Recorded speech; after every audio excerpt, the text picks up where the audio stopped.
Hola, mi nombre es Adriana Parra, soy estudiante de doctorado y les voy a contar sobre qué trata mi proyecto doctoral. Este está relacionado con la transformación de residuos orgánicos a biometano para su aprovechamiento como energía limpia y renovable. En nuestro día a día nosotros consumimos una gran cantidad de energía, puesto que la requerimos para diversas actividades, como para transportarnos, en casa para cocinar, para utilizar electrodomésticos y bueno, también se utiliza a nivel industrial. Actualmente, el suministro de energía está dominado principalmente por energías no renovables como petróleo, carbón y gas natural. Estos representan cerca del 84% del consumo total a nivel mundial. Y bueno, estos combustibles fósiles tienen ciertas desventajas, como es un suministro limitado, ya que no se pueden reponer, puesto que su generación llevó millones de años, además son costosos y su combustión libera gases de efecto invernadero como el dióxido de carbono. La acumulación de estos gases de efecto invernadero en la atmósfera provoca que el calor emitido por la Tierra sea retenido y por lo tanto la temperatura del planeta aumente. Esto es conocido como el calentamiento global y tiene diferentes efectos, por ejemplo, incrementa la intensidad y la duración de fenómenos naturales como las tormentas tropicales, además provoca sequías más severas y olas de calor, y también tiene efectos sobre los seres vivos, dañando el sistema respiratorio. Por esto, la importancia de buscar estrategias que mejoren o disminuyan los efectos económicos, sociales y ambientales asociados al uso de combustibles fósiles. Una estrategia sostenible es la promoción de energías renovables.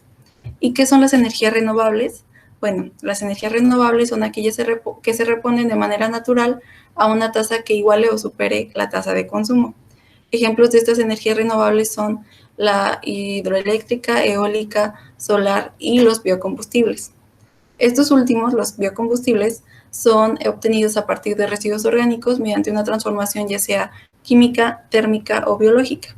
Y resultan bastante interesantes, puesto que podemos, como quien dice, matar dos pájaros de un tiro, es decir, podemos solucionar dos problemáticas ambientales al mismo tiempo. Estas son pues la generación y disposición de residuos y el abastecimiento de energía. Y si bien es un término bastante empleado, sería bueno recordar qué es un residuo orgánico. Un residuo orgánico es aquel elemento que se obtiene de los restos de cualquier organismo que en algún momento estuvo vivo. Principalmente consisten en restos o sobras de comida y plantas. De acuerdo a la Organización de las Naciones Unidas para la Alimentación y la Agricultura, anualmente se producen cerca de 2.9 billones de toneladas de residuos provenientes de alimentos, desde alimentos o productos primarios hasta los productos ya preparados. ¿Y cuál es la problemática de la generación de estos residuos? Bueno, es que estos se descomponen de manera natural y rápida en el medio ambiente. Están formados por compuestos muy grandes de carbono que pues en el medio ambiente con los microorganismos lo que hacen es que los fragmentan en compuestos de carbono más pequeños, liberando energía, agua y compuestos como el CO2, que como había mencionado anteriormente, pues es un gas que tiene efectos sobre el calentamiento global. Una técnica para la producción de biocombustibles es la digestión anaeróbica. En esta se aprovechan los residuos orgánicos, llevando a cabo una transformación controlada mediante bacterias, produciendo un biocombustible que se denomina biogás. Este biogás es una mezcla de gases, principalmente metano, en cual oscila entre el 55 y el 75%, y también contiene CO2, el que oscila entre 25 y 45%. Esta técnica de biodigestión anaeróbica es usada, por ejemplo, en Granada ya cuentan con 2 plantas activas. También es importante mencionar que una ventaja de los biocombustibles respecto a otras energías renovables es que no dependen de que el sol brille o que el viento sople para obtenerlas, sino que los biocombustibles se pueden producir las 24 horas, los 7 días de la semana. Y bueno, el biogás obtenido se puede aplicar directamente, por ejemplo, en calderas. Sin embargo, como comentaba, contienen metano y CO2. Este último, el CO2, puede corroer algunas piezas metálicas de los sistemas en los que se emplea. Además, este elemento, bueno, el CO2 puede disminuir el poder calorífico y la inflamabilidad del biocombustible, es decir, que disminuye la facilidad con la que se quema y la energía que se puede obtener a partir del biogás. Por ello, se lleva a cabo un proceso que se denomina enriquecimiento de biogás. Esto es separar el CO2 del metano para obtener un biocombustible con cerca de un 96% de metano. Una vez realizada esta separación, este combustible tiene un mayor campo de aplicación. Por ejemplo, se puede utilizar como combustible para autos, se puede utilizar en estufas, se puede introducir a la red de gas natural en la industria, en fin. Otro punto importante a mencionar es que el CO2 separado también se puede hacer reaccionar con hidrógeno para obtener más metano.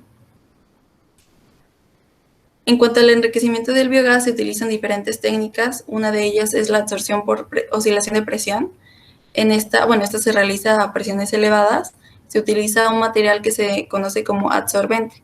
Este tiene cierta atracción por el CO2 y, consiste el proceso en pasar el biogás a través de este material y como el CO2 es atraído por el material, queda retenido sobre la superficie del absorbente, mientras que el metano sigue fluyendo. Se considera, se dice que por oscilación de presión, puesto que una vez realizada la separación, la presión del sistema se disminuye, con lo cual el CO2 retenido en el absorbente es liberado y se puede recuperar. Otro método es la absorción química. Esta se realiza en una columna de absorción. Se utiliza un solvente en el cual el CO2 sea más soluble que el metano y el biogás es introducido por el fondo, mientras que el solvente se introduce por la parte superior. A medida que este solvente va bajando a través de la columna, entra en contacto con las moléculas de gas.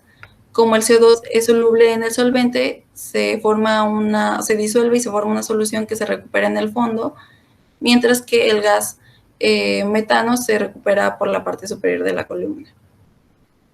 La otra técnica es el uso de membranas poliméricas. Estas son capas o películas de polímero semipermeable que son selectivas a ciertas moléculas. En este caso, o generalmente, son selectivas a CO2. El CO2 se disuelve y se difunde a través de la membrana, es decir, se mueve a través de la membrana pasando de un lado a otro, así produciéndose la separación. Sin embargo, estas técnicas suelen ser costosas y requieren un capital de inversión bastante alto. De entre las técnicas antes mencionadas, la que suele considerarse como más competitiva es el uso de las membranas poliméricas. Sin embargo, estas aún cuentan con una problemática entre la relación de la permeabilidad y selectividad. Es decir, que pueden ser muy permeables, pero dejar pasar no solamente el CO2, sino también metano, o pueden ser muy selectivas, pero pues no se está realizando de manera eficiente la separación. Además, que su uso a temperaturas y presiones elevadas está no siempre es posible. Como una alternativa al uso de las membranas poliméricas se encuentran los tamices moleculares. ¿Y qué es un tamiz molecular? Bueno, un tamiz molecular es un material absorbente que cuenta con poros, es decir, con agujeros de tamaños pequeños del orden de nanómetros. Estos agujeros deben de ser similares al tamaño de las moléculas más pequeñas que se desean separar. Esto pues, ya que la mezcla de gases se va a hacer fluir a través de los tamices moleculares y las moléculas más pequeñas van a entrar dentro de estos poros, mientras que las moléculas más grandes, debido al tamaño, no van a poder pasar. Para la separación de CO2 y metano se han utilizado tamices moleculares de carbón activado o zeolita, los cuales también se pueden encontrar en forma de polvo o pellets. Las desventajas que tienen estas presentaciones de los materiales es que a nivel industrial presentan problemáticas como caída de presión altas, es decir, que se requiere una mayor presión para hacer fluir el gas, lo que implica mayores costos para realizar la separación. También pues la transferencia de masa está limitada, su manejo no es tan fácil. Existen otro tipo de estructuras de materiales conocidas como estructuras monolíticas o monolitos que presentan varias ventajas respecto a los polvos o los pellets, como son menor caída de presión, una mejor transferencia de masa y de calor, además que son más fáciles de manejar tanto para la instalación, el mantenimiento y el reemplazo. Estas estructuras consisten de un bloque uniforme con canales paralelos. Dado la forma de su cara, suelen denominarse monolitos de panal de abeja por la similitud que tienen con los panales de abejas. Estos monolitos no solamente son utilizados como absorbentes, sino que también se suelen utilizar como catalizadores, es decir, como materiales que ayudan a aumentar la velocidad de algunas reacciones.